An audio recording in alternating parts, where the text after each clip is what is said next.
Good afternoon, everyone. Thank you for joining us today for the Calgary Interfaith Council's Roundtable on Climate Change. I know each of you finds this to be an important topic, as evidenced by your presence here today, and we're really in store for a very illuminating and, I think, stimulating 2 hours of conversation and learning about how to talk about the subject and how to engage this subject in our faith communities. This is part of an ongoing commitment from the Calgary Interfaith Council's perspective to bring representatives of different faith communities together to address issues that are of importance to us, importance to our members, but important to the world that we live in.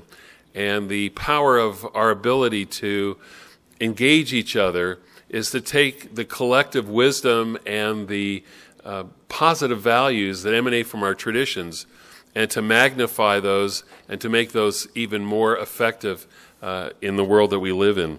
So I'm very pleased that all of you are here today. As you can see, the program is going to be videotaped. This way others will be able to access it later on. We will be videotaping the presentation from our guest, but not the conversations at the table. So you'll have the ease and the confidentiality of expressing yourself freely in our table conversations. So I'd like to just very briefly acknowledge some of the participating organizations, hosting organizations. So Beth Tzedek Congregation is pleased to have this event at our facility. It's under the auspices, as I mentioned, of the Calgary Interfaith Council and the Pembina Institute as well. So the sponsoring organizations, the Calgary Foundation and the Suncor Energy Foundation as well, and we'd like to thank their support in helping to fund this program today. Just a couple of housekeeping. The restrooms are over here if anyone would like to avail themselves of them. They are accessible bathrooms. Also, the table over here, it has some coffee, tea, and some refreshments, so you're welcome to get up whenever the mood strikes you and nourish your bodies as we get nourished intellectually and our souls. So without further ado, I'd like to, actually what I'd like to do is to have everyone introduce themselves very briefly so that we know who's here and you'll have a perspective of who's representing different traditions and different organizations. So if I may, I'll start. Shaul Osachi, I'm one of the rabbis here at Beth Tzedek Synagogue, and obviously represent in a broad way the Jewish community. I'll start here at the table. Tom Melvin, and I'm with Deer Park United Church. Kish Arora, and I'm with Vedanta Society and Hindu Society. Michael Bach, we're Baha'is from Concord. Judy Bach, also a Baha'i. Let's see. I'm Jeanette Wilson. I'm with St. Patrick's Church. I'm Mary Lou Lejeune with the Archdiocese of Calgary. Linnea Ferguson with Feed the Hungry, the dinner program of the Archdiocese of Calgary. Bob Hawksworth, Good Shepherd Church. Even Porter Thomas behind me. Joe. Joan Day, Calgary Council of Christians. I'm Joe Cotty. I'm with Scarborough United Church. Anna Green with Lee. I'm the priest at St. Lawrence Anglican Church. I'm the director of the Wisdom Center. Tracy Robertson from St. Thomas United Church. I'm Vicky McPhee. I'm the minister at Simons Valley United Church. Rod Sykes, retired United Church. Ijeoma Makat, Idiata, representing myself.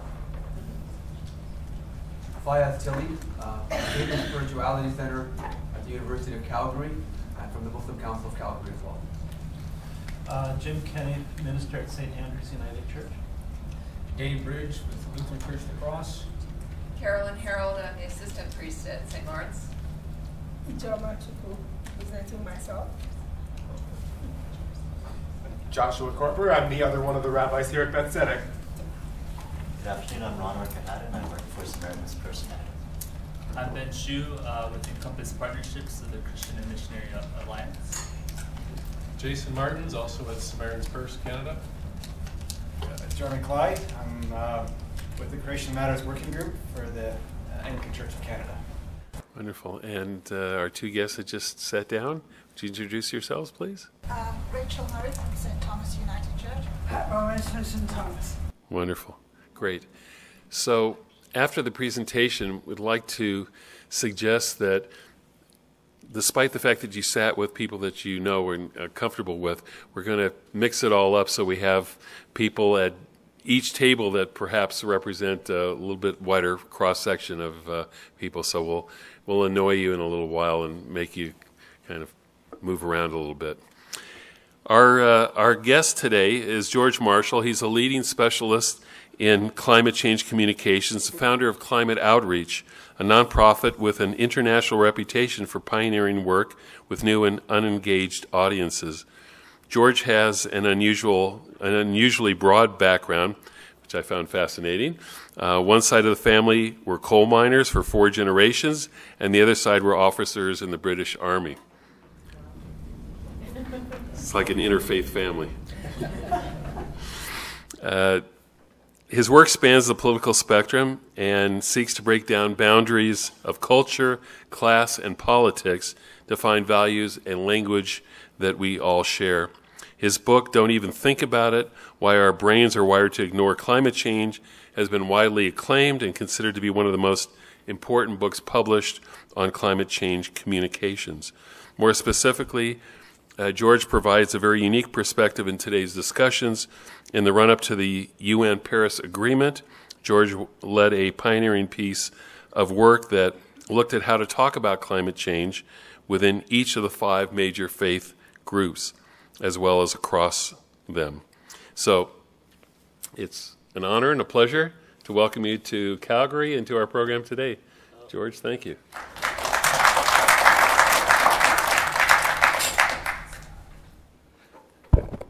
I normally like to move about an audience, so it's a little funny being hit by the microphone, but it's probably a good idea. Just in case you're interested, my own faith is varied. I do not have any particular strong faith allegiance myself, but I do attend my local Catholic church, Llanidloes Catholic Church. And you might be interested to know that my wife is Jewish, which means that also we are raising my children as far as is possible in Mid-Wales, which does not have a large Jewish population, within the Jewish tradition as best we can. So, yes, thank you so much for the, actually wonderful to go around. I'm thrilled that we have such a wide range and diversity of people here. And hopefully we'll have some good conversations. In fact, my first slide was introduction, so thank you, we've covered that. I'd like to start, I think, by talking a little bit about what we know generally about engaging people around climate change. First of all, let me introduce my organization. This is part of my team. We've grown a little bit since this photograph. I mean, grown in numbers, not in size. And we are also very diverse internally. We have people who are from an activist background. We have people who are from a human rights background. And we have people who are from an academic background. We have some excellent academics in our team. And we try and stay non-partisan in a very divided issue by working across the board with different groups. We work, and I'm going to talk a little later about our work with people of conservative values, because it's very relevant to you.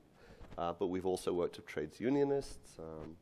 We've worked, basically, we're really interested and motivated by groups of people who are outside what we could call the environmentalist bubble.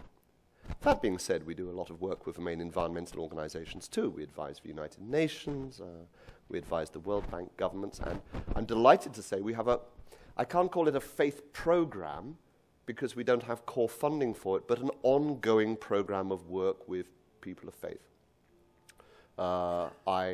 Actually, earlier this year, I had a meeting with the Archbishop of Canterbury, which was a thrill in Lambeth Palace, who is very interested in these issues.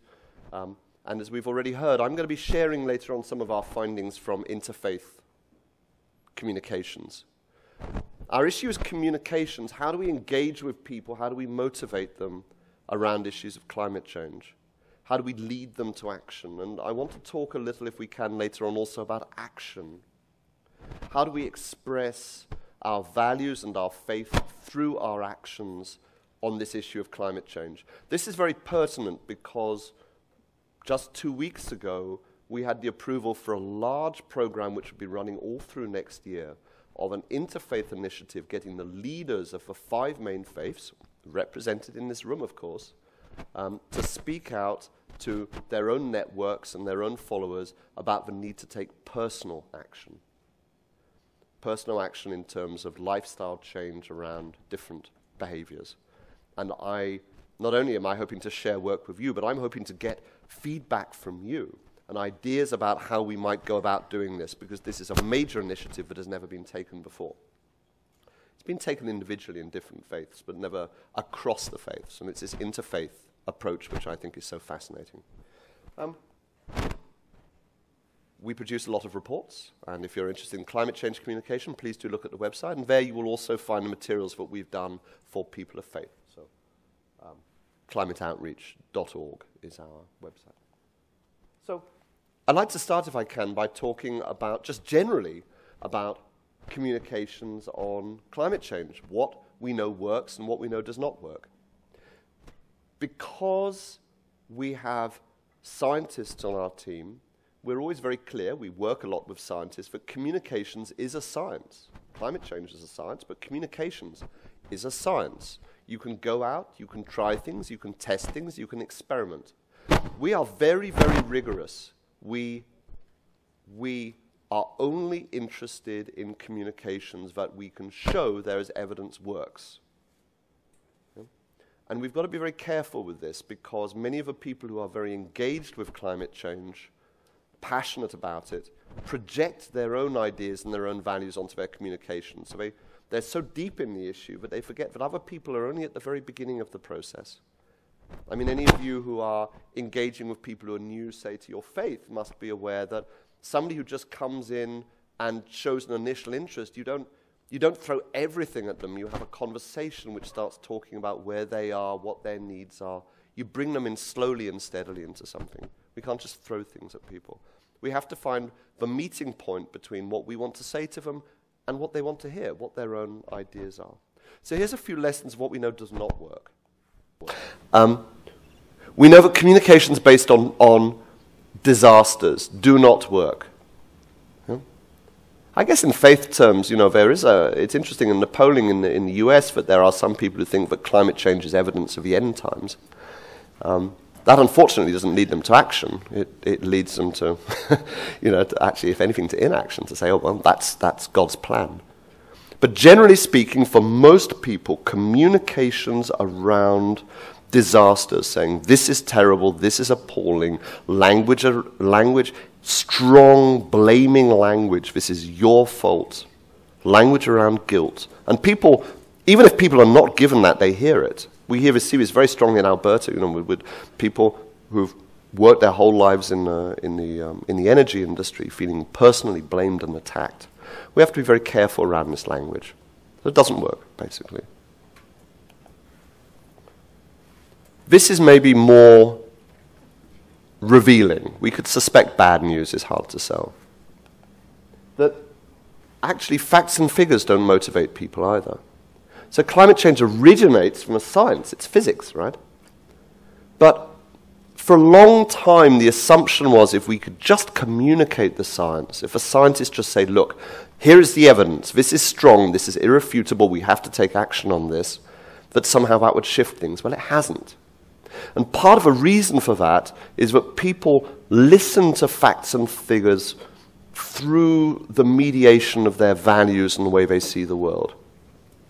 Yes, they trust scientists, but they also very carefully pick the facts and figures that support their own view of the world.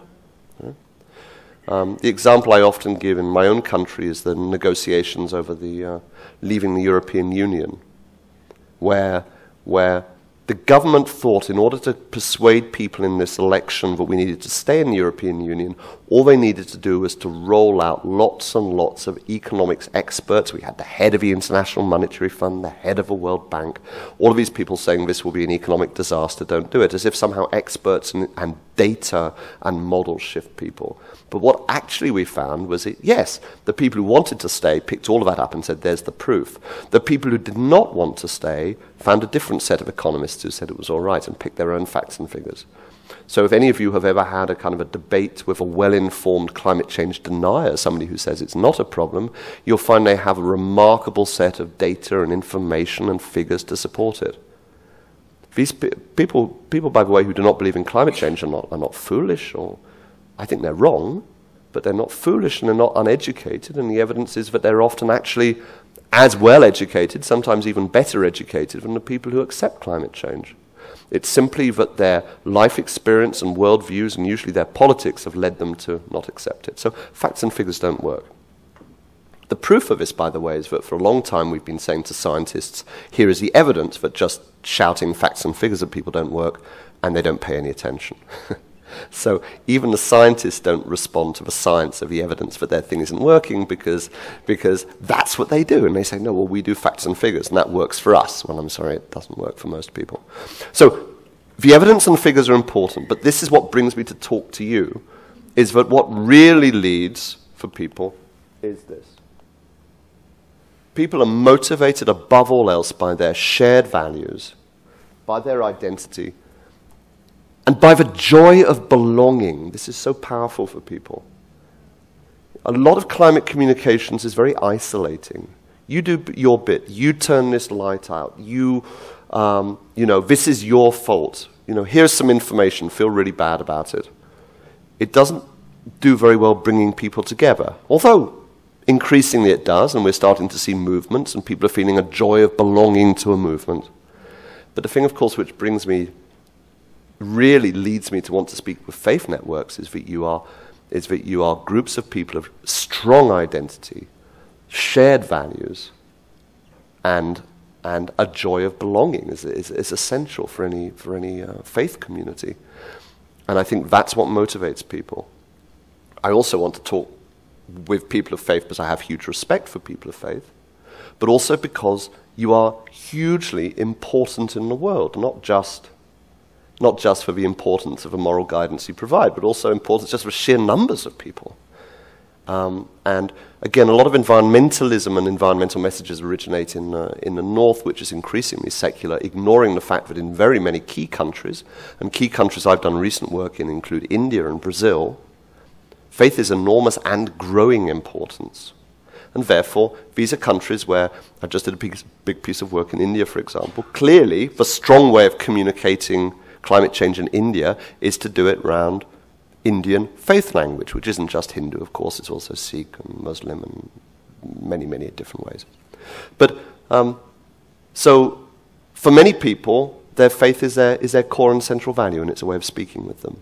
It's also a way of bridging divides, and I'm going to touch on this later on, but people are very divided around the issue of climate change. So we have to try and provide things which provide a sense of shared value, right? In Alberta, we are exploring over the course of this week shared values around an Albertan identity. Can we have a way of moving forward on climate change that says, here, we're this kind of person in Alberta, and this is how we feel about climate change. It threatens the things we care about. We have even a little equation which we can apply to this. Strong communications, we find in our work, answer these questions. It says, this is who you are. So it engages with people in terms of who they are. Not this is what we want to tell you, or this is who we are. No, it's this is who you are. And this is what you care about. So built into it right from the very beginning is those core values. It shows them that other people around them who share those values are concerned about climate change and want to take action. And again, naturally, this is perfect within faith communities, where people are meeting on a regular basis to worship. The rewards for action are not saving the planet, saving the polar bear, doing things for future generations. Not to say that these things aren't important. It's that by doing this thing, this is what people who are like you with your values do. This is fundamentally something which is part of your identity. And that the reward you get from doing that is that you become more the person you are. Now, we could apply this to trades unionists, or we could apply this to, done work with Rotary Club, or whatever we want. For people of faith, we could say it might be expressed in this form. Who you are is obviously, we're speaking to faith and faith identity and values. What we care about, here's your values, and we're going to speak to you about that. People around you, people who share your faith leaders, have this view that this is something important that we need to take action on. When you do this, you become more part of your group. Your faith is reinforced through this because you show your faith through your actions, and that your actions include taking action on climate change. We have to find that match between where people's faith is expressed through actions and how climate change is an action. And finally, I think this is a really important one. The world becomes more you want it. Wider changes you value. Now, those might be moral values about how, through a faith perspective, you believe a world should be. It might be a world, for example, with greater respect, with greater honor, with greater duty. It might also be, and we've tried out messages around this, that actually through your action you become closer to God. And I'll show you later on that one set of language is through your action you become closer to God, and by getting closer to God you become better able to act on climate change, those two sides. So you understand, for every audience we have a very different way of speaking. For people of faith, a faith narrative on climate change looks nothing like a Greenpeace narrative on climate change, and it looks nothing like a trades union narrative on climate change. So for any group it has to be completely distinctive, both within your own faiths and then interfaith. I have a question. Please. Does demographics play into that, like in terms of a younger generation, older generation? So, Sorry, No. And the answer to that is that the research which is done on attitudes to climate change shows that there's several variables. Gender is one. Women are more inclined to be concerned than men. That's very consistent. In the group of people who don't believe in climate change, enormously dominated by men. So here in Canada, of the group of people who don't accept climate change, 3/4 are men. Particularly, we can say older white men is a particular category. Age, a little bit, older people, younger people more inclined to be concerned about it or not. Younger people in our research are very likely to accept that climate change is a problem, but also very likely to feel actively disempowered and unable to take action. It's just part of the landscape for them. Yeah? But the big difference, the huge one, which I will address later on because it's so important, is political values. And the key opportunity for faith organizations is to find a way of bridging across the political values within your, within your congregation or your place of worship.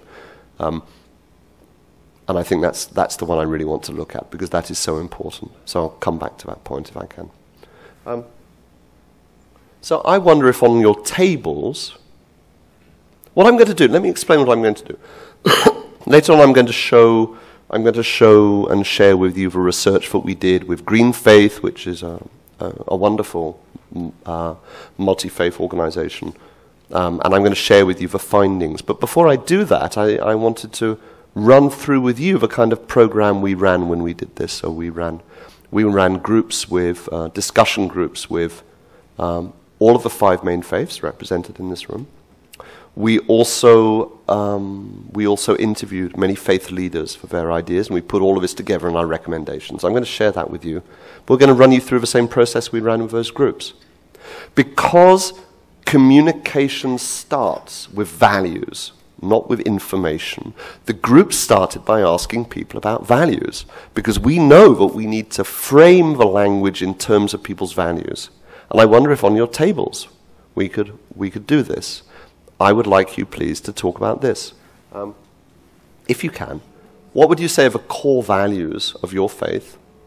And obviously we've got mixed tables, so people are going to be saying different things, right? So I want to hear different things from you, not to reach a consensus. You have different traditions and different values.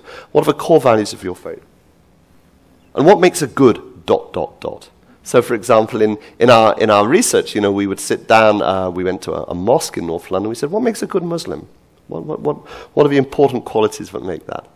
What do you think makes that a little bit different from somebody who isn't so good? Or maybe how do you think a good Muslim might be different from a good Christian? Are there qualities and values there in the nicest way which define you as being somewhat different? Because we're trying to find those things which mark identity. So is that okay? Could you just talk about that on the table and then we'll hear back as a starting point? You were saying earlier maybe we should mix up a little bit. That would be great. So if you're sitting with people that you know, you might want to change places. Yeah. Okay. And we're not going to talk for long on this, but we're just going to, just 5-10 minutes maybe, just to start the conversation.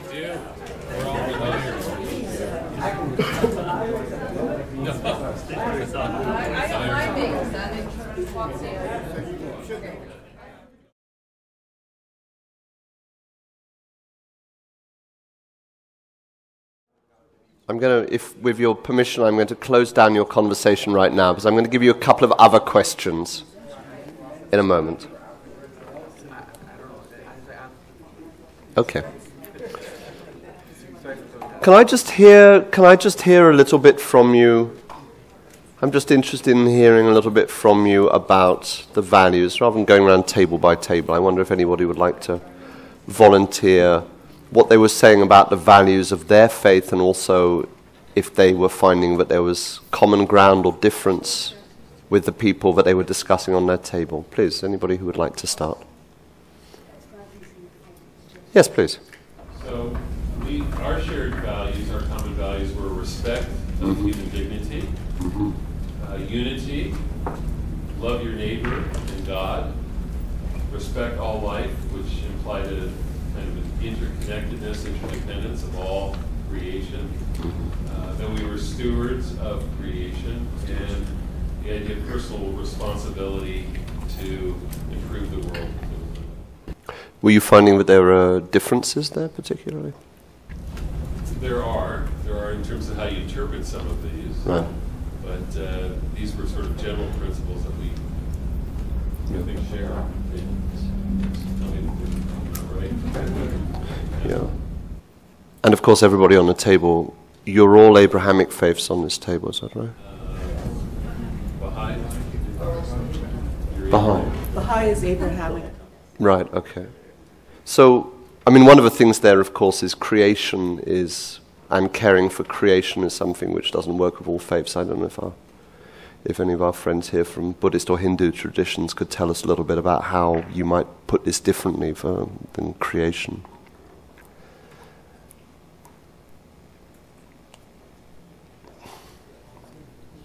Do we have anyone from the FNMI community, the First Nations and Inuit community, in the group? Oh, that would. I think their worldview is different from perhaps the Western worldview as well, where all creation is equally sacred, whereas sometimes the Western worldview is paradigm is a bit different. Let me hear from another table, if there's anybody who would like to contribute from another table. We heard a lot of the same things. Values. I believe we're all Abrahamic here as well. Yeah. And so I didn't hear a single thing that anyone said about their faith that couldn't be said about our own. But I definitely agree that the interpretation of the values and how those get expressed and what they mean to us probably differs. But the words, we all are like, yeah, integrity, yeah, justice, yes, humble, and so we're all on the same page in terms of the one-word definitions. Those, can I say those words are important? You know, in communications we call those frames. Frames are important. You know, when people hear a message, they're only really listening with half an ear to the content of a message. They're also scanning it for these identity markers, the things that say, hey, it's you I'm talking to. You know? And those can be powerful. Both they attract attention, so somebody says, yeah, this is using the kind of words I like in my presentation I just made before I came here, I pointed out that Stephen Harper used to use a lot of words beginning with RE, you know, reward, renew, resolve, restore, these kinds of words. So his followers, hearing those words, will go, yeah, this is my kind of words. Of course, it can work the other way as well. Like if you use a word that doesn't speak to people's values, then they immediately go, okay, I'm not listening to this. So these words are important, yeah? And indeed, even granted that they work down in different ways. I think I overheard on the table over here people talking about justice. Was that right? Please, could you speak to that and how important that is and where you are from? In the scriptures, that's what I found. Mm-hmm. In going to church, we have justice. We have. What is your church, please? United. Forgive me if I'm being silly, but United, that's Protestant church. United Church of Canada. Yes. Oh, okay. Okay. Do we have anyone here from the Catholic Church? Oh, hello. Yeah, hello. So my understanding is Catholic social teaching often uses this term justice, social justice. Is this right? But sometimes I find, like in preaching of the priests, that the next world is more important than this world. And Yes. so I'm not sure that climate change is part of the main preoccupations of some Catholic clergy. Well, maybe you can talk on the table in more detail about that for the next question. We'll start talking about climate change. Just wanted to explore these grand values. Social justice, was that a... The reason I'm asking this, we did a bunch of work with Catholics, and in Catholic social teaching, this term justice becomes very prominent in the papal encyclical, Laudate Se. It was very prominently mentioned. And I'm mentioning that as an example of where sometimes we need to be careful around these words, because justice for Protestants, especially Protestants of a conservative mindset, is a word that they actively push against. And we know that from testing. I don't know how, I'm sure it's the same in Canada as in Britain. But once you start talking about justice and climate justice, they immediately start switching off and rejecting it. It's the most divisive term of all, in fact. So it's an example of how sometimes things can speak to values, and sometimes not. It's just an example of how words for people mark out their identity and their territory. So hold those thoughts into the next conversation I want you to have, which is, I've got the clicker, I put it in my pocket, which is drilling down a little bit more into climate change. I've got two questions here, and actually maybe what we could do is bundle them together. The causes of climate change, and how might those be expressed within the language of your faith? And the impacts of climate change and how those might be expressed. And if you would like to discuss those, I'll give you maybe a little bit longer to discuss those. And then I'd be interested to hear from, again, the same thing was very helpful, where specifically for your faith you might do it, and where you're finding common language on the table, and where you're finding differences too. As I said, after we do this, then I'll share with you the findings we did from our global research. Okay? So the causes and the impacts, how might you express those?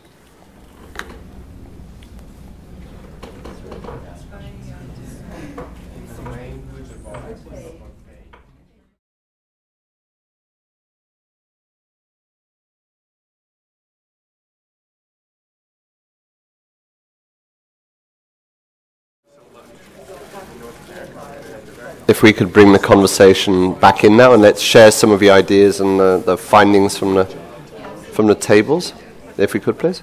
The same question, really. I'd like to ask out. I'm not asking the tables to report one by one, but if anybody would like to share their ideas from their own faith about how they might talk about the causes and impacts of climate change. I'm not talking about the actions we can take yet, because I want to have a specific conversation on that. And again, if there was something distinct to your own faith, or if you were finding that there were things in common or different with the other people around the table. Who would like to start? Please, anybody. Please do. I think what we all seem to be in agreement on was that our exceeding of our carrying capacity as a species has some sort of moral value vis-a-vis our textual traditions. Right? So whether it's Adam that was supposed to have kept the garden and tended to it, or we've expanded beyond what we were able to consume there's this idea that we've transgressed against God's law by doing it. Were we in agreement with that? Was that right? There were different ways of expressing it. Yeah, you know, one of the things we talked about was the difference between dominion over creation versus stewardship. Right. And what was the feeling on the table on that issue? That responsibility was stewardship in that case, then? Yes. Yeah. Okay. Other tables who would like to contribute? Maybe we could hear from this table. Well, one thing we talked about at our table, like when we first started talking about was, you know, how would you express the causes of climate change, and then your faith and so on. I'm so sorry, can we just, because we need to hear from this table. We talked a bit about, or at least I started talking about the idea of broken relationships, either between people and God, people and creation, people within themselves, and that, because that gets back to those, you know, core values of redemption and grace and stuff. And then Ryan, and he pointed out, I think, really well that sin would also be reasonable language for the problem of the cause of creation. And we talked about negative language at the beginning, right? Negative communication doesn't work. But with some congregations, sin would really fly as a language is going to work. I mean, they're all about sin. They love talking about sin. Now, when you link sin to climate change, it might be like, what? I thought we were talking about other sins that were like juicier and more fun. But, so it don't matter. But, you know, that idea of how you might have overall shared language, and the Baha'i idea was also that relationship worked, and that the actual impact of climate change within that language was more of the consequence of the broken relationship, as a, you know, opposed to punishment or something. But yeah, does that sound up well? Can I say also, you remember how I was saying that the narrative arc is one which leads from problem to resolution. You know, through taking this action, we return the world to we build the world we wish to see. If the narrative is one of broken relationships, then the narrative arc is that through taking action on this, through accepting our responsibility on it, we can restore relationships. And it's very, very important, I think, for climate communications with any audience, that the narrative arc is one which takes people through some dark space, that this is dangerous and threatening and a challenge, and we have responsibility and even some blame, but that the resolution is one which leads through to how we can, again, restore. Yeah, we can, and restoring relationships in many traditions also around connection. So a sense of broken connection. We are all interconnected, and we rebuild those connections. Who would like to contribute, please, sir? After hearing the table over here talk about sin and kind of the negativity, one thing we did touch on here was human curiosity and inquisitiveness, which have created science and technology and a whole host of other things that has led to some of the causes, but that can also perhaps lead to some of the solutions in what we're facing. Well, this idea that there's a good side and a bad side to all of these things, that these are. We also explored the tension. No, they're both interested. No, I say that because I think in some ways we put our faith in science to fix it, right? Right? It's just sort of some bubble out there of science that's going to fix things for us. So that's just. Yes, please. We also explored the tension between the community and the individual, which is to say that there's a certain amount of tribalism and nationalism, colonialism, that encourages self-interest over the well-being of other people. It breaks the sense of interconnectedness. Even though we speak about unity, we really, at the heart of it, are first and foremost committed to our own preservation and well-being and our ability to thrive. And that causes that exploitation of others and of the environment for our purposes. And then there's some emphasis in some traditions, I guess, that focus on the individual more than the community. And so that kind of individualism can be also a license for people to abuse the resources, environment, and other things that exist. So what I'm hearing is again, which is entirely what we should be doing with communications, is what we're trying to ground ideas of climate change and its causes in in bigger issues, in bigger lessons. It was interesting also to use the word thrive. You know, thrive is one of those very powerful words, which not across all of the faiths, but certainly I know in Christian faiths is one of these powerful words, and people hear that. It's not actually a word that people use very much outside of faith circles. It's not one of those things where it's a kind of example of a kind of word where people go, aha, that's what you're talking to. Which word? Thrive. Flourish is another word. Please. Your Facebook coordinator is sending you a message and sending us all a message saying, hope we're having good, thoughtful discussions. So I think is she in Oxford? Your coordinator from Yeah. Oh, there's a message from Oxford. Yeah, so hey, we're making some traction. I had no idea one of the wonders of the internet. Yes, please. I noticed that a lot of things that we're all saying are bypassing the fundamental problem of somebody that denies the science. The underlying issue starts for a lot of us with, well, community versus the individual or something like that. And the issue, though, is that something is happening to the earth. And why is that happening, and what do we have to do to change it? And in the minds of these individuals, it's got nothing to do with me. It's business as usual. And don't get in my way, and don't judge me. Like that. So I somehow we're missing the mark here for me. Okay. How can I ask? How do you think we could do? Well, I mean, a strategic question is: does one engage with people who do not accept the science? Something I thought was terrific. He said they'll go home from like there's a pundit on TV in Houston that was paid pundit, and there he was saying that we got a meter of rain in Houston and it's a natural occurrence. Don't worry about it. Okay. And then he went home, but then the same guy goes home and gets his boat out of his backyard and goes and helps people because it's his neighbors and everybody's in trouble and we're all in the same boat. So there's a commonality there. So the world is clearly there's a lot of suffering going on, regardless of how you say the cause. So I think in response to that, I think that, never mind faith, but I think generally in climate communications that one of the ways to deal with people or to talk with people is to show that certain kinds of actions are desirable in terms of their own values anyway. So we try and keep climate change and whether you think that it's humans who are changing the weather or whatever to one side, to say that living in a way that's less wasteful. We haven't talked about waste yet, but like waste and not wasting things is common across all of the faiths. Is something which is desirable. Caring for people is desirable. Respecting creation, if we want to say, is something worthwhile. So keeping those things on one side.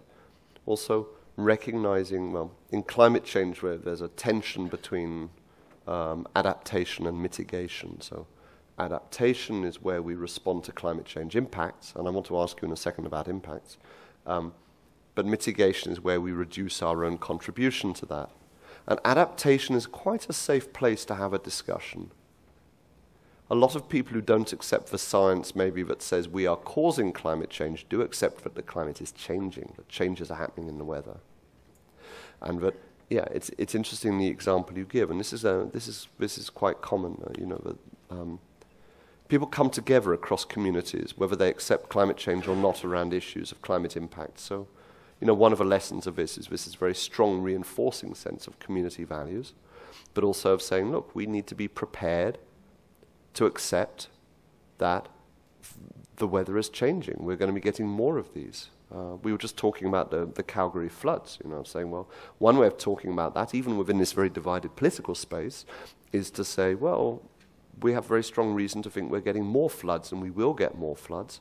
We came together, we showed our sense of community pride and our strength in a way that we responded to that.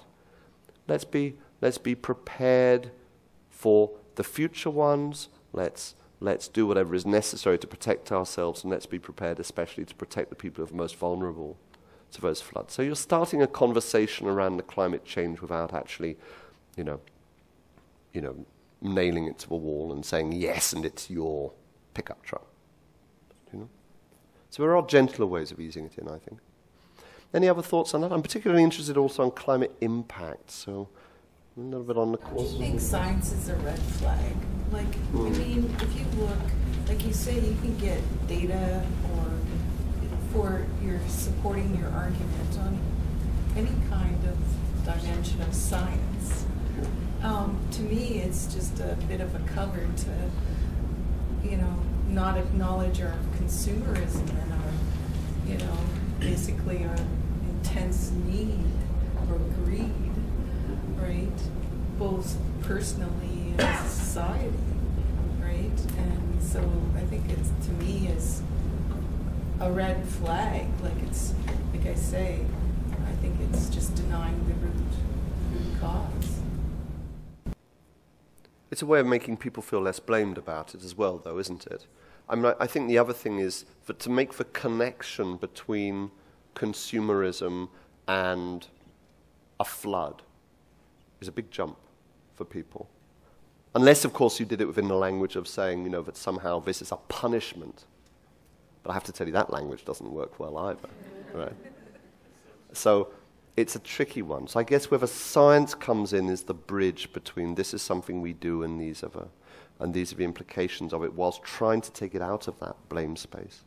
I mean, one of the things to do is to use scientists as communicators. I'm a very big fan of a Canadian scientist based in Texas called Catherine Hayhoe, who some of you may have heard of, and she's an evangelical Christian in a conservative church. Her husband is a pastor, and she's also a climate scientist. And she's going to come to us to Oxford in a couple of months, and she's going to speak at the University Church. We're going to pack it out. Because this is a wonderful combination. She's also very engaging too. So finding people like that who can talk, one thing I'd recommend to you is go out there and try and find some scientists of faith who can speak to people and say, I share your faith, but also can I also express the science is useful, I think.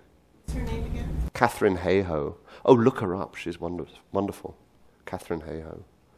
A couple more points maybe on this, if anyone would like to share, please. Sir. Yeah. The impact is a global warming or obliteration of an acre of forest every second. And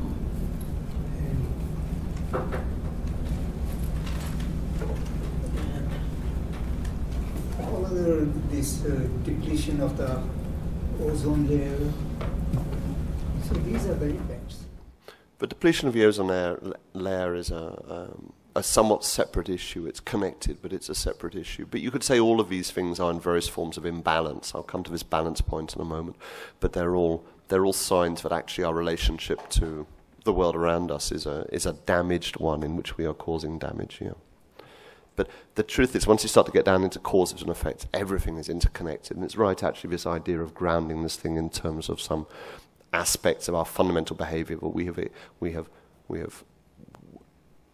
whether we could call it greed, we've gone too far, our impacts have become excessive. Did you want to say something? So the extinctions of species. Indeed, it's all of these things are in the language I'm going to show you in a moment. We tried to see if people wanted the language of signs, that these are signs, and that these things are somehow signs from God, or that these are signs of things are wrong. People didn't like that language, but messages they did. So all of these things which are happening are messages, they're warnings. They're warnings that things are going wrong. And I think we can use that language a little bit. Again, I'll share the research in a moment, please. Well, it seems that people most impacted, we can talk about impacts, of climate change are the poor. That's somewhere in our faith that care for the poor can be drawn in. That we can find an expression of our faith through the care for the poor are most affected. No, I think so. Most definitely. Well, Calgary is all the really rich people that got flooded. Oh, there's divine vengeance. Yeah, I still think, as I was saying, phrasing this within terms of preparing and, one of the things also which is an issue of climate change you need to know is that people have a very strong tendency to distance this. So when you ask people about climate change, they'll say, yeah, that's a huge problem for the future, future generations. And as part of that distancing reflex, it almost is a reflex, people hear this and they try and push it far away, is to say, yeah, this is a terrible thing for people in Bangladesh. Now, it is a terrible thing for Bangladesh, and there's no question people in Bangladesh who are poor and vulnerable will be way worse hit by climate change than people in Calgary. But that's also what's happening in that process is people are trying to say, yes, this is an awful problem for someone over there at some point in the future. And climate change, because of its uncertainty and the fact that it's a very distributed issue, there's no direct link. It's not like you smoke and you get cancer. It's like, no, you smoke and someone somewhere on the other side of the world gets cancer. It's a very distributed issue. And because of that, it brings in this tendency to distance. So we have to be careful. So this is another lesson in the language, like make it here, make it now. So if we're going to care for the poor and vulnerable, try and keep it close to home first and then talk wider. Let me share some of our findings with you first off. Actually, no, let me share this with you. This is interesting. So this is, I like this example. I always show this in my trainings. This is, so John Horton. So John Horton, a close neighbor to me in Wales, actually. He lives just over the hill. A Methodist preacher. Is also the founder of a British meteorological office, and they do all the meteorological work, and the founding chair of the Intergovernmental Panel on Climate Change. So he's an interesting man. He's a man of very strong personal faith, a proselytizing faith. He reaches out to people. At the same time, a top scientist, one of the top in the world. And so he decided that he would bring together some evangelicals from the US to Oxford, my own town, and they would pray, and they would also hear the science together. So he would create this kind of hothouse environment where they were with people of very much shared values, hearing the science together. Now remember, many of these people coming from a situation where they were not even skeptical, they were outright denying the science, and they came in. And what was very interesting was they left there talking in terms of a personal conversion and talking in the language of epiphany. Like, one of the leading evangelicals in the US actually talked about this as his personal road to Damascus conversion. So that was interesting, was they framed it in those terms. Anyway, they went away over to the States and they started a network to communicate with conservative evangelicals on climate change. And one of the things which came out was this advert, which I think is interesting. It shows how different things are when they're converted into the language of a particular faith.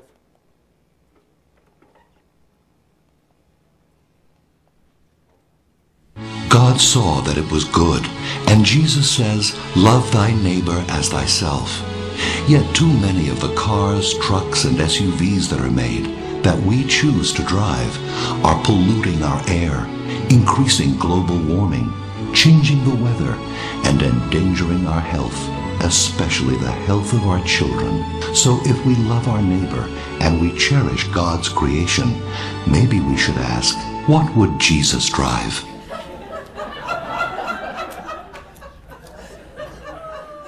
I thought he'd like that. But also, of course, what's so clever about it is it's actually starting with a question. It's not accusatory. It's not saying, you're doing this. It's a question, which leads into a conversation. So in a way, this is another lesson for you, maybe a useful thing to take from this if you go, is often this is actually not about laying down the law, but about saying, could we have a conversation about this? This is a hard one to navigate. And of course, also within many faith traditions, looking for the divine guidance. So like, Jesus, what would you do in this situation? That was used, and there was another lesson on this as well, which is actually about the context of communication. So, that was put out generally, and that was, I got that down off the internet, but it was actually also used within prayer meetings to initiate a conversation. So I think the process of engagement is a very important one on this, bringing people together within shared groups for a conversation, which is an open conversation, which allows people also to express their doubt, to say, I'm not sure about this. And it respects those views. So people speaking from their own perspective. So, well, I accept this, I believe in this, I accept the science. You're entitled to your views. You don't accept that. Let's find the common ground, you understand? So it's how to initiate a conversation. Is this an ad for something? It was put out as an ad, and as I said, it was also showed in prayer meetings. And it was not for something as such. I mean, this was done by the Association for Evangelical Environment Network, I think it's called. Yeah. So it's produced by them for their own people. I think also what's very interesting is it goes to show how something which works well for a particular audience is so distinctly of that audience that you couldn't take it anywhere else. Right? I think that's a sign of good communications. Right? So whilst we're talking interfaith and we're trying to find common values, within each of your faiths, what works in that, you should look at it should look nothing like anybody else's. It should be so distinctly. And not even the faiths, but also if we break down the faiths into the different denominations within that. I think that's very, very important. So we have an overall message which might work for the whole faith community in the interfaiths, but also that we then break down to look at individual ones. Okay, let me bring out some of our research. So we didn't have a big budget. We couldn't do this on the scale we needed to. But also what was interesting is until we did this, no one had actually ever done any research on what language might work in an interfaith context. So we were brought in quickly on the run-up to Paris to see if we could find and recommend language that could be used for mobilization. The Paris climate negotiations, as I'm sure you know, was the key event in moving the world forward on climate change. It's easier for me if I can see the screen, so I'll just come around there. There we go. We interviewed faith leaders. We had focus groups, and what was nice is we did this in Britain, so in London a lot of it, so we made sure that the groups we formed had people from all around the world, so that we could really try and make this international. And we also did a large survey. We had 650 respondents from 51 countries, so we really put it out. Trying to test different narratives, different ways of talking. Anyway, I'll share with you what we found. Language around gifts worked very well. Incidentally, can I just say, I think I showed you a slide there. You can download this off the internet, the whole report. So, gift was powerful. As I said, creation is harder because not all faiths have a creation traditional way, think of it differently. But gift worked very well. Gift in the sense of something that we are given but we have misused and mistreated. So gift was language which worked powerfully across all faiths. Remember, we're looking here for that common ground of a language which works across the board. I'm not going to read it out, so you can see what it says. I suggested this earlier on as well, that the reward for taking action is becoming closer to our gods, or our God or gods. But also by being closer, we are better able to take action. So it's a reciprocal relationship between the two.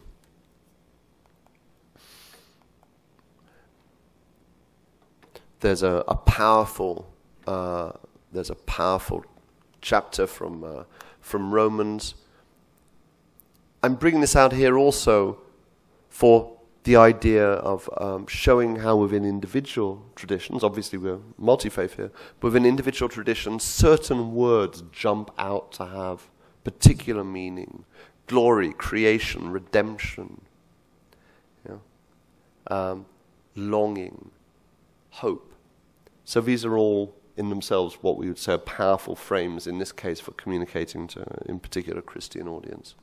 And the narrative of a journey to a better world. Moral issue, we've already heard that, right? This is a moral challenge, and I think something that faith communications can really do is to place climate change.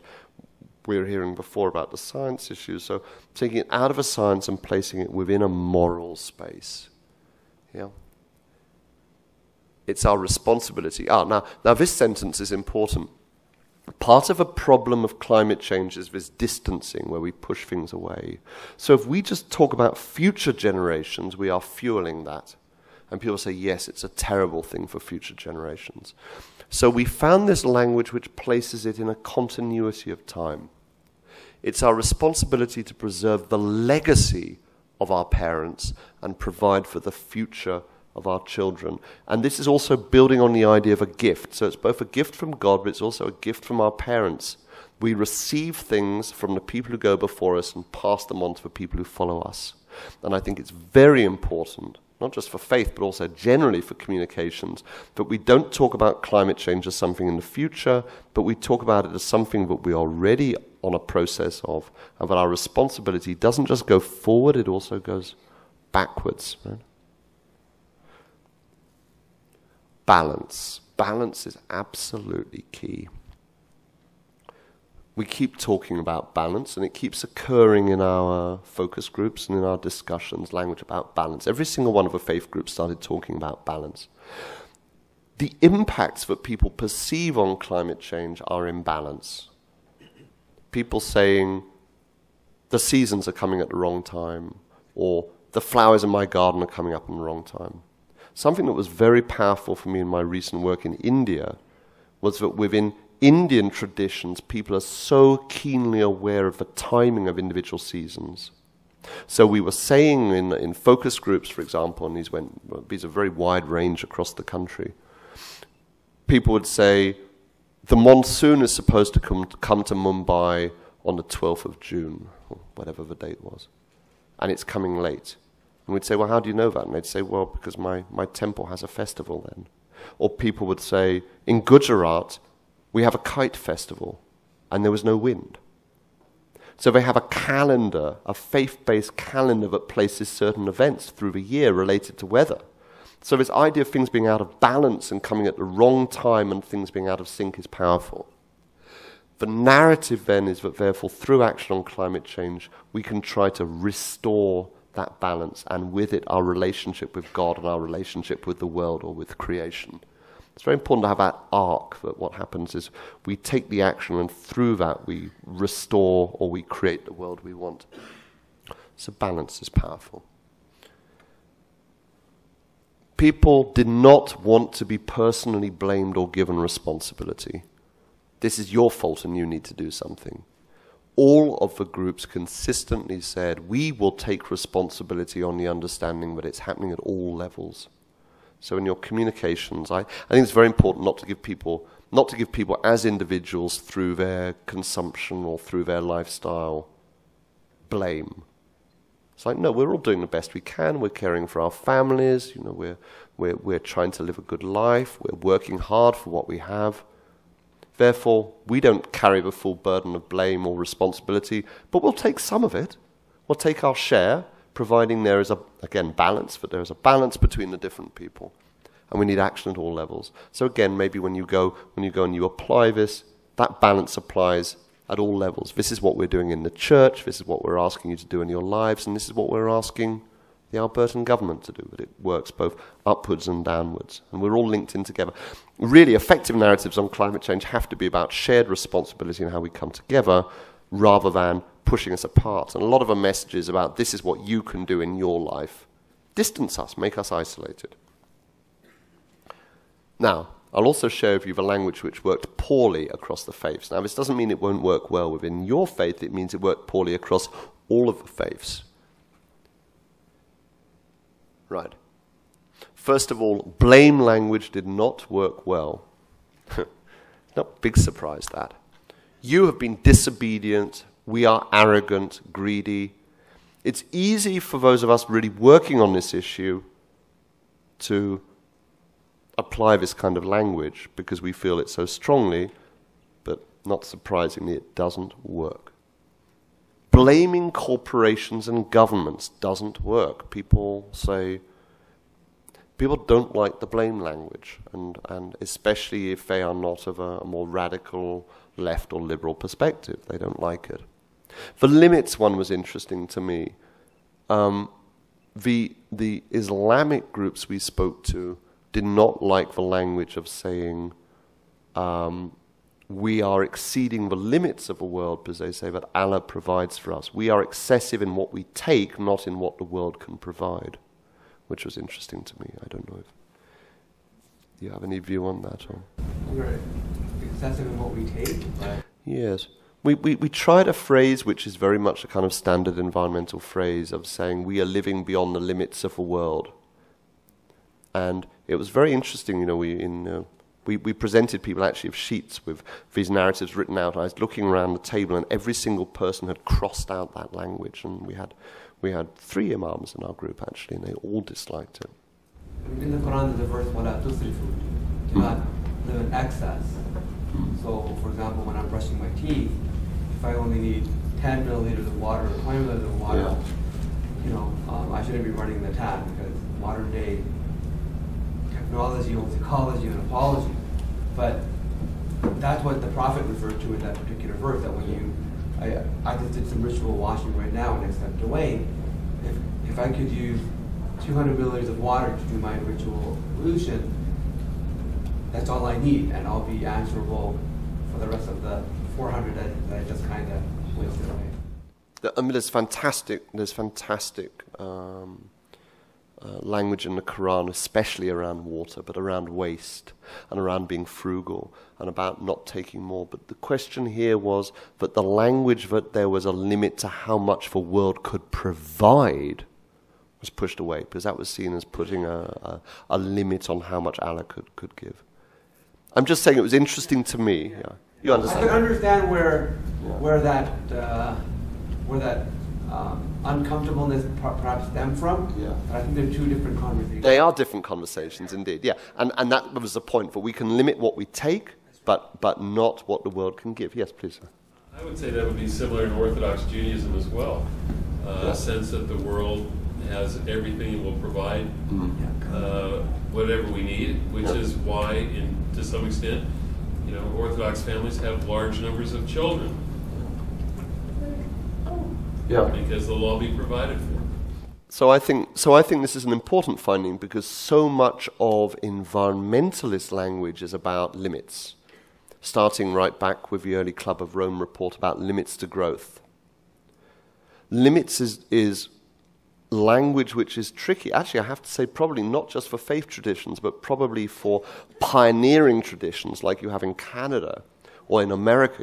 Say I come from Europe. Of course we understand limits, because we're all kind of like squeezed in amongst each other, and it's a very tight pack. But heavens, here in Alberta, talking about limits. You drive for hours and hours down a straight road and nothing changes. The sense of a horizon being boundless.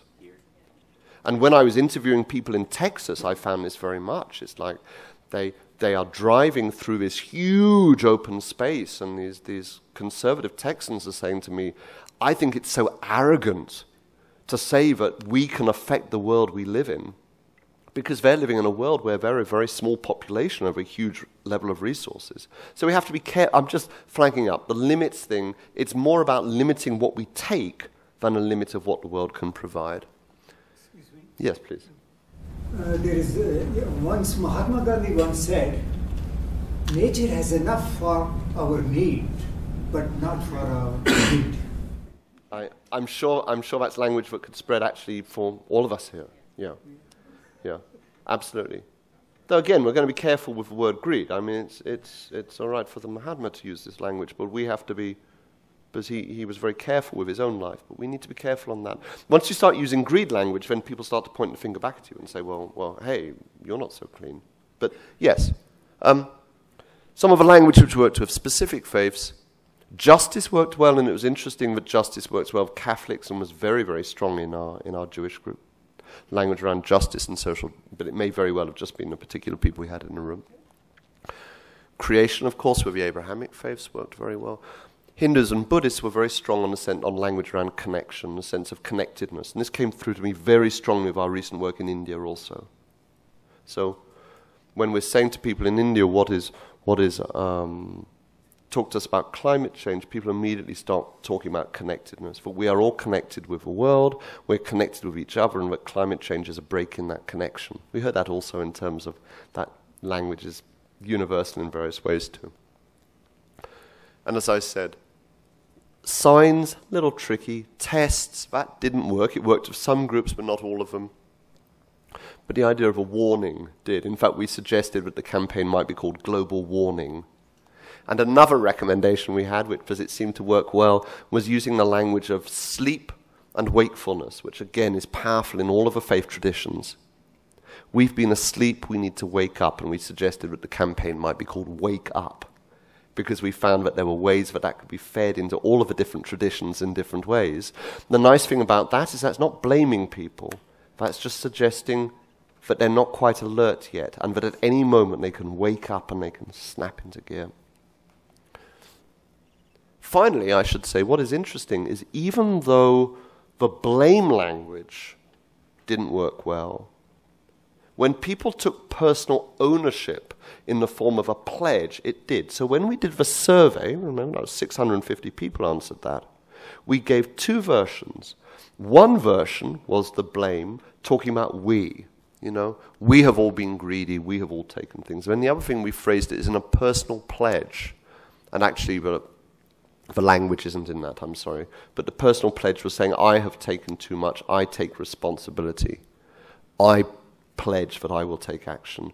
Pledges worked very well, and people accepted much more challenging language in pledges. So another thing maybe for you to explore in your work is the form of a pledge. And in this new program we will definitely be working with pledges. And this is powerful.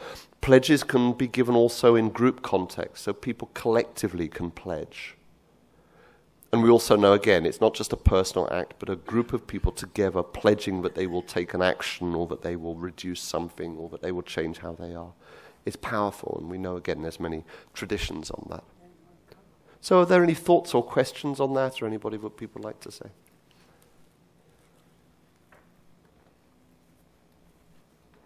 Please.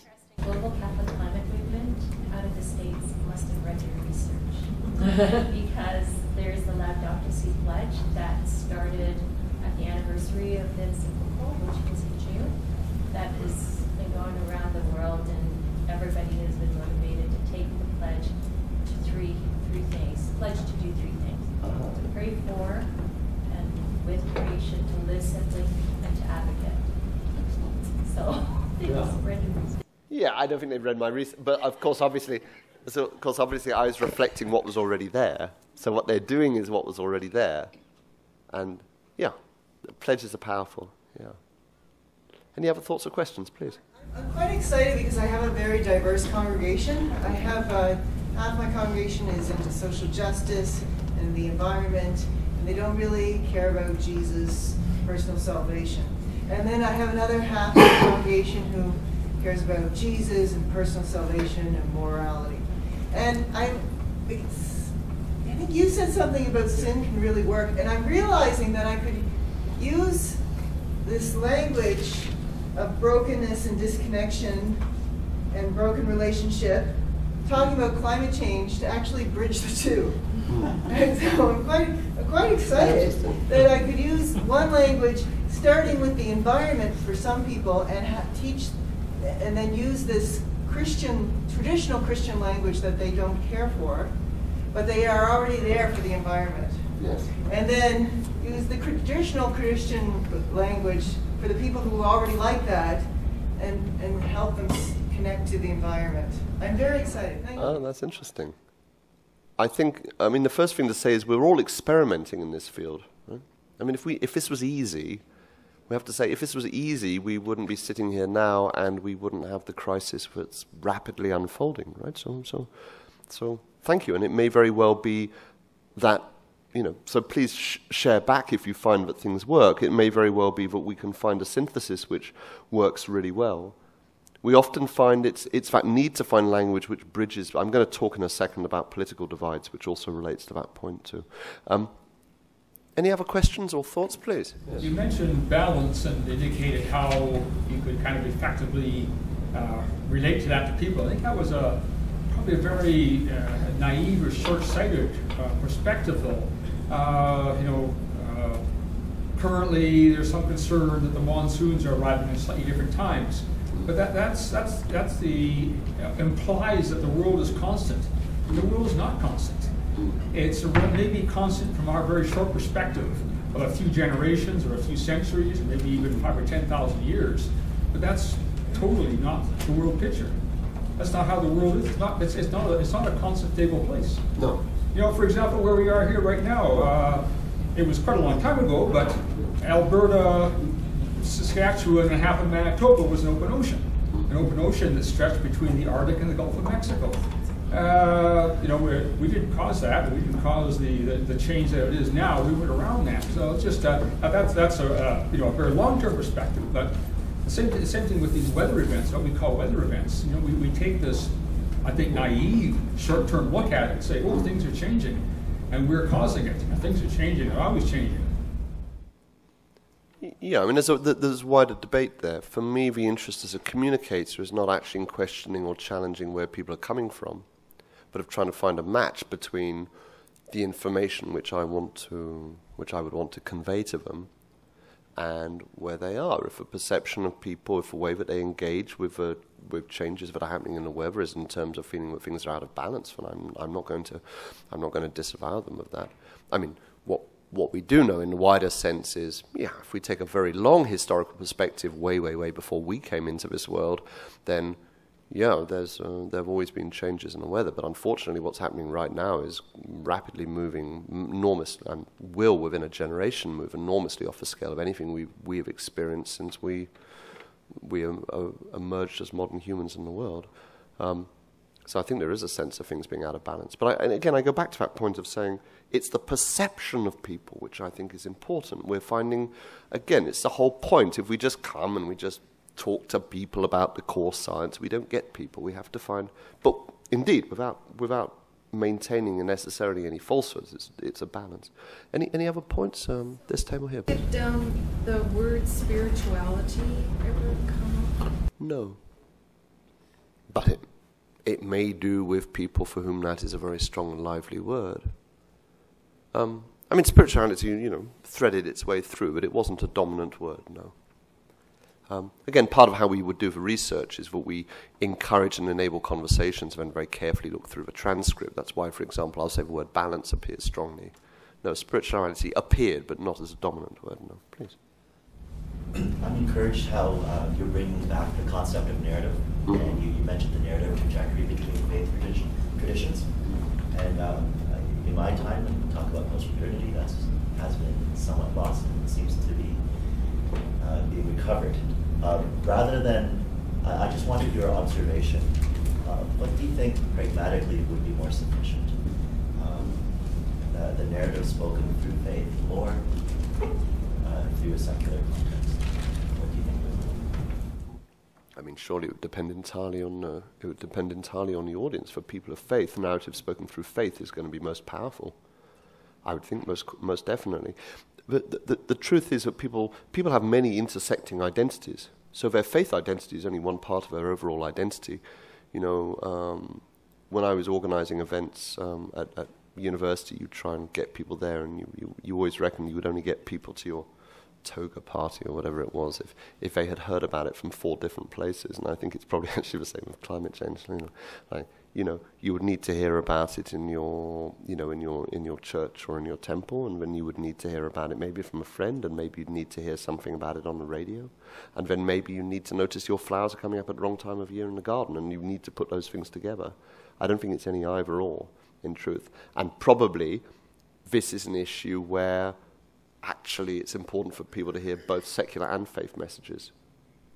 The faith one, because it ties it into their core values. The secular one, because they could disregard the faith one, and they could just feel actually even that that's inappropriate in a faith context or whatever. They need to hear the two together, please. What is your thinking about, well,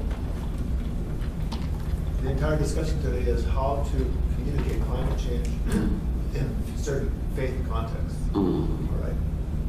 But how does this impact, say in Alberta, the overall pattern of what's happening in our province and trying to change the patterns that are affecting climate change?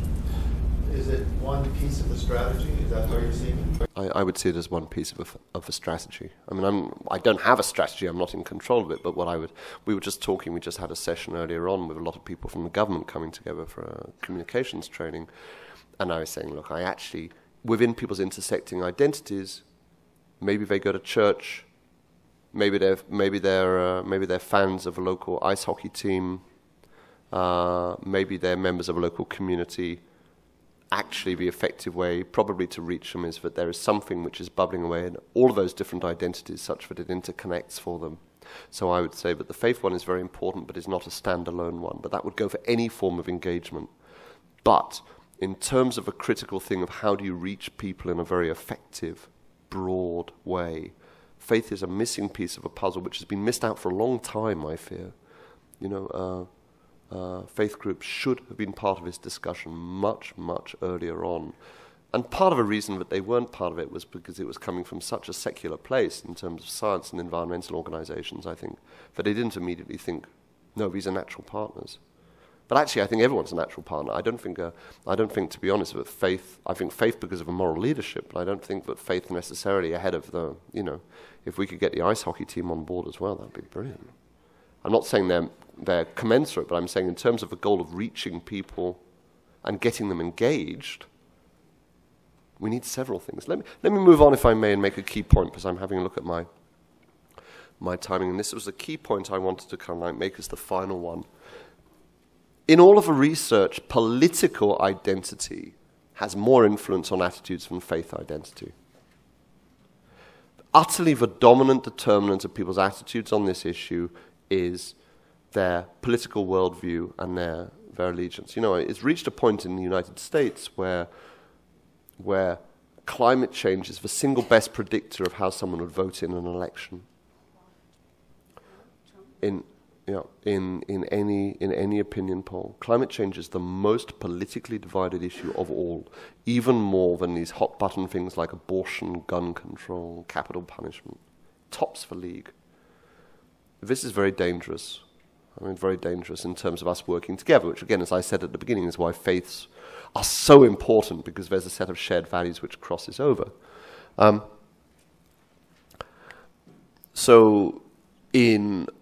sorry, I misspelled Christians at the bottom. This is research, for example, done in Britain. When people are asked the question, what are the major issues facing the world over the next 10 years, 41% of Labour, so that's left-wing voting Christians, said climate change, but only 15% of conservative Christians. When we asked what are the main issues facing Britain today, 4% of all Christians, but only 1% of conservative Christians. These figures, incidentally, completely mirror those of wider society. There was nothing there to show that any individual faith group had attitudes significantly different from the rest of society. So not only were the divisions a perfect reflection, but also, generally speaking, people's attitudes were. Yes, on the face of it, it looked like certain faiths were ahead of a population, but actually, in truth, that's because they had more left-wing members. So the challenge for us is not just how to get people of faith ahead of a pack, as they should be, I think, but also how to approach those divides within the faiths. I should say, for example, very interesting, you know, the Pope came with his phenomenal encyclical on climate change. Did it move attitudes? Well, in the States, where the only place we've done research, no. No, what happened in the States was that left-wing Catholics became very engaged and concerned. Right-wing Catholics did not pay any attention to it. Amongst conservative Catholics, belief in climate change actually fell slightly following the publication of the encyclical. And their attitude appeared to be, Pope Francis, he's a good man. Oh, but he's got it wrong on this. So something went wrong with that. And I think one of the things which went wrong was that the opportunity was missed to use this as a way of engaging within congregations, a discussion. Like I said before, a conversation which enabled the people within a congregation who accepted and cared about it to talk with the people who didn't and try and reach across to them. So that, I think, is a key opportunity. So ways we reach across these political divides. These are language which work. We respect each other. We speak to shared faith-based values. We avoid the stuff which is sparking, you know, which is things which set people off, which makes them angry, which gets strong pushback. And we have a conversation. We say, let's talk about this. in those communications, people talk about their own journey. This is where I started. This is how I changed my views. This is where I am now. You know, all of the faith traditions talk about journeys in various ways. And a lot of people have a personal faith journey. So, talking about climate change in the same way. It's like, well, I wasn't so sure about it. I didn't really believe in it. Then I read this thing, or then I had this experience. This is what changed me. So modeling a personal progress which can then show other people that maybe they could also, they're a bit earlier on the journey. We always, when we encourage people to talk about climate change, we really encourage them to talk about the journey. And I love it when I have somebody who can say, actually, I really didn't used to believe this stuff. And I say, great, go out and tell people that, so that they can hear it. Say, I didn't believe this stuff, but now I do. And I think that's powerful, because that actually mirrors what happens in some of, for example, the evangelical faiths, this idea that you are born again, that you have that you convert, that you can show and witness to your own faith progression. But in a way, all the faiths do this. And focus on the world that you both want to see. You know, hey, we can agree there are changes we'd like to see happen. Even if we put climate change to one side, you know, we deserve clean air, or we want those changes, or we want to protect the forests, or whatever it is. Yeah. Any thoughts or questions on that, please? It's actually sort of a question. So about, you were saying that the faith community hasn't been engaged too much, but when I was thinking, like, about over the last about 10 years ago, was involved at the national level, and the faith communities were really quite engaged around this. They internationally had common statements that they came out with. Same thing nationally. Kairos was quite involved with it in Canada.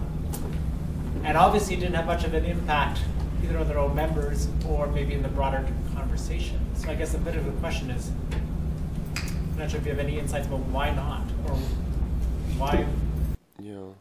Yeah, I mean, the part of a story which is often missing is the part which turns what happens at a top leadership level and spreads it down wider. And yes, you're right, there has been a lot of interfaith initiatives taken at a leadership level. What's missing is the bit which disseminates it and reaches it out, and that is different in every faith, right? So say, Catholicism was a particular failure, actually, in my view, because what was missing in that piece was when Laudato Si came out, there should have been a whole range of follow-up work done to convert that into materials that could go to every priest, for example, so that they could be asked directly by the Pope to give a sermon on this subject, and here are some materials for enabling a discussion within your Bible group, and all of that. And Catholicism is exceptionally hierarchical in terms of reaching people. So, you know, when you have more distributed faiths, you know, like Hinduism or Islam, you know, where a lot of what happens is very much at a kind of like local, you know, at local temple or mosque level, really that the intermediary of how do you reach people and how do you get specific materials in, I think is key. So we tried that. Yeah. At a Lutheran, at least in the Lutheran context, with actually poor pickup at the local level. So, you know, created sermon resources, created worship resources, had discussions group. I can't answer actually how one could make it work. You know, you could create wonderful materials and no one reads them. There's no guarantee. Of course, no one can do anything if they don't have the materials. So materials, in a way, need to be there, but there has to be some form of engagement. We can sometimes be far too dependent on written materials, on reports, on websites, and so on. You know, all faiths are very much are grounded in the pre-printing age, and so I actually think there's no replacement for having people going and speaking. Having people going and preaching or going and, you know, leading prayers or whatever. And it goes back to that point about communicators, you know, like mobilizing key communicators, people who can share, and then having a process for them to go and do it, is my feeling probably. But hey, we're all trying to find, I don't have the key answers, we're all trying to find how this might work, please. This is not a question about communication. It's more of a personal question for you. I just wonder how you do at keeping your hope alive. Because I know I sure struggle with it, and so I'm just if you're willing to share, I would really like to. I find joy in my work. So I love doing this. I love meeting you. What an amazing time I'm having here. And that fuels me. And it's just for sense, well, yeah, this is very hard. It's difficult, but you find the joy through the sense of taking action. I would say in terms of a wider issue, I'm not hopeful about the issue. If people ask me, or people say, you know, are you hopeful? I go, well, yeah, I mean, I'm hopeful. I'm hopeful we'll wake up and come to our senses at some point. I'm not very hopeful about how long it's going to take us to do it. That's not looking good. But I do feel there's all of the scientific evidence says that actually there's no point at which it's a bit like if people have a major health issue. There's never any point at which it doesn't make sense taking action. Obviously, the earlier the better. But if maybe late in the day we turn this thing around, there is a very big difference for whether the planet goes to 2 degrees or 4 degrees or 6 degrees. So at every single stage, and at every single stage we take action. So I guess what I try and do is I try and stay focused on getting the results. But I think it's a fair question, you know. But I think it's important. I think it's very important for all of us as communicators to project a sense that you gain something from taking this on board. People will look at you and they'll say, oh, I don't know what they're doing, but I don't think I want that. You know, I mean, powerful faith communication is shining with the joy of your faith, right? You know, it's not, Christine says, you know, it's not hiding your light under a bucket, under a bushel, you know, it's shining forth. On climate communications, it's the same thing. People looking at you to say, do I want to be a part of this, or do they just seem so beaten down and miserable by just the gloom of it all? It's like, oh no, I think I'll pass on that, thanks. Because people still feel they have a choice as to whether to accept or not. So we have to give them the positive choice. It's like, hey, come on board, because the joy of belonging. Hey, we're in a great place. This is difficult and challenging, but we are very solid. We love where we are. I always talk, by the way, whenever I talk, when I give careers talks, I don't lead on the opportunities or on the blame. I say, I love the people I work with. I have a great team. I don't know anybody who works with nicer, better people. So I have to speak with that joy. I want to move on because we just have a little bit of space, and I want to leave a little bit of time for the ending. How long would you like for ending? 30 seconds. Oh, well, we can feel it. I want to lead on this. You remember I said to you that we had got a substantial grant working with Green Faith. Now, Reverend Fletcher Harper of Green Faith is wonderful. I do suggest you have a look at Green Faith Internet. He's working with people across all of the 5 faiths and has been doing for years. So we have received, or Fletcher received, and we're a part of this, a whole project for working through faith leaders, that question that we had from you, sir, faith leaders, to reach out to wider. And I'm going to be very alert to this issue. How do we do so? My dream is getting faith leaders actually on video and then using video as a form of distributed message. So but I don't know how this is going to work. We're going to have to wait and see. So we are launching this at the Paris Climate Negotiations in November this year. And then all next year this will be kicking off. So what I'd love you to do, if you could, is if you could kindly just for a few minutes talk on your table about how might you express action to reduce personal impacts and language of your faith. So in terms of action, so, you know, the 3 actions, I'll tell you, but let's focus on the 3 actions we're looking at. Transport, cars, and I am very keen to go after flying, having flown here. Diet, in particular having a more vegetable-based diet. And the third one is renewable energy, having renewable energy on your home or renewable energy and so on. So could you just talk for a few minutes on that? And I'd love to have your feedback. Thank you.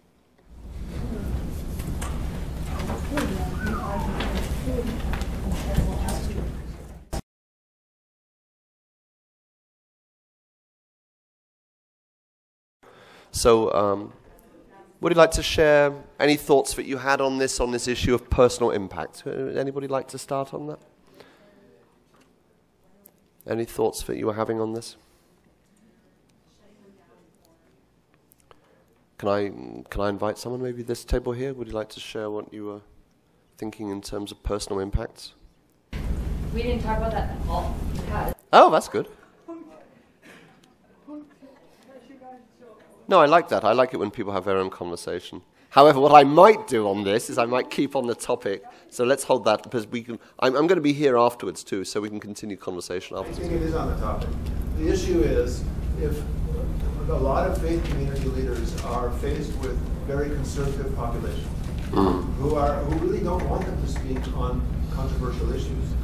And so if you with the right language, they will try to shut it down. And people sometimes, there's a lot of faith communities that in the past in Calgary where they don't want to deal, for example, with anti-Muslim sentiment because it's there. But they don't want to deal with climate change because it's among their own population. And it's so controversial that it may threaten their jobs, so they don't say it. So I think that people need a strategy for how do I engage in difficult conversations.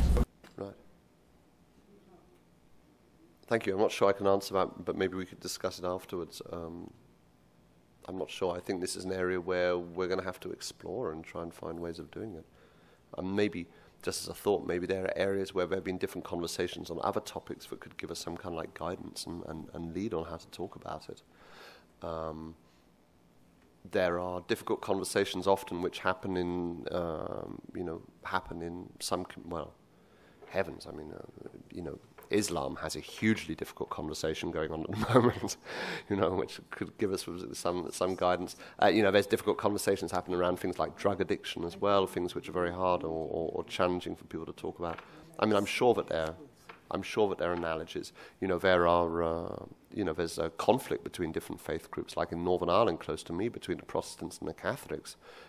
Crikey, that's a difficult conversation to have. I'm sure we could take lessons from somewhere. That would be my first thought, is where have there been different conversations in the past or currently happening we could learn from? Can we just talk about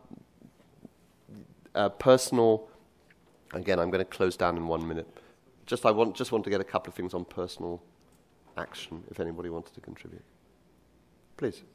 Well, in Hinduism, the main principle of Hinduism is that there is divinity in every human being. And when human beings are labeled as sinners or disbeliever or blasphemous or this, so it becomes very difficult to start any discussion. So what is the solution for that? Either shall we ignore those things, or if we have to discuss, how shall we discuss them? Thank you. Well, that's a question and challenge for all of us in our work. Please. I think in that statement, you think you also have something that could be in our faith language, right? That there is not only divinity in all of us, but there's divinity in all of the creation, in all of the world, right? And so if we're looking at the world as a sacred place, right? We become more motivated to take care of it. We become more motivated to not waste it and to treat life with respect. So I think the language of divinity, the language of sacredness is in my faith, is how I would try to express taking action on those levels. Thank you. Maybe just one final point and then we'll close down. Is there anybody who was having a conversation on their table which really related to this? Please. Did you want to say something? Don't do that in an auction. Okay. Sold.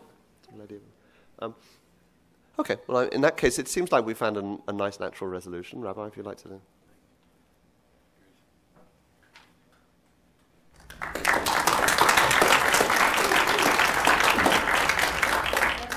Thank you. We're all very indebted to George for being here and for sharing some really vital perspectives on how we address this topic. I would say one of the things that we all have in common is that we have sacred text. And so language is so important to us. Words are so important.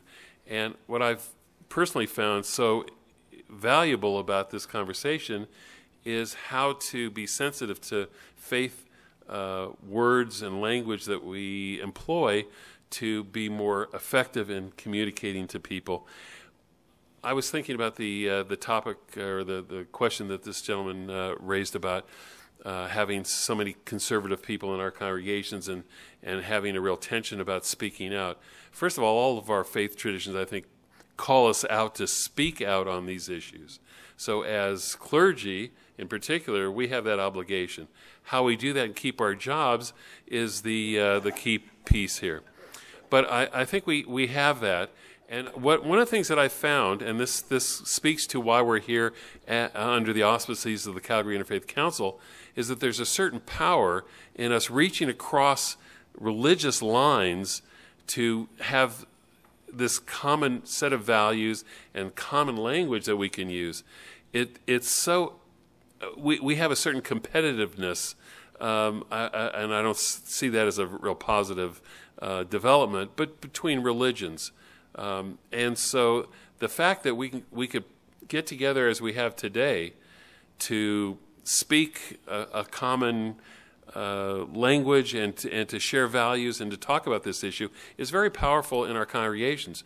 To have, in a church, to have a rabbi and an imam come and talk on the subject with the pastor, I think would be a really powerful message to the congregation that this is not just our issue, but it's everyone's issue. So there's ways to do that, and I think that would behoove us to think about this as a follow-up to today's conversation. This was just the appetizer. Our work really is now to take some of this information that we've learned and some of this perspective and to now use it in our own congregational life, but also in our collective interfaith community. So I'm hopeful that we'll be able to do that. I thank George so much for just emphasizing and impressing upon us that we do have a powerful influence. All the people that we sometimes rail against and also look to support us in these efforts, they're all, at one point or another, intersecting with us in our faith communities. They may need us to bury someone, to marry someone, to do all sorts of things. We have opportunities to make connections and to develop relationships, and people need us in so many different ways that we do have a natural opportunity to speak to this issue and to make some progress on it. So again, I thank you, and I'd like to just also thank the Pembina Institute for bringing you and allowing us to have your time, and also the Calgary Foundation. So we're grateful for those supporters. And just a plug for the Calgary Interfaith Council. I hope all of you will go to our website, which just came up today. It's not quite complete, so it's a work in progress. But if you go to the Calgary Interfaith Council, I'd like to ask you to do two things. One, we do have probably most of your email information and so forth. But if you go on there, it'd be wonderful, since we didn't put out an evaluation sheet for the event today. If you're so moved, share with us some of your thoughts on the program, how helpful it was, what other kinds of things you'd like to see in the future. And keep in touch with us. The website will now have all the interfaith activities that are taking place in the community as far as we're informed of. It will also give you some opportunities to participate, continue the conversation, the relationship that we build today with one another. So look forward to seeing all of you. Thank you again. And Deborah, thank you for helping. And Amber, quietly in the background, was the influence of pulling all this together. So thank you. And you're welcome to stay. We have refreshments and continue the conversation informally. So wish everyone a good day, and look forward to seeing you again soon.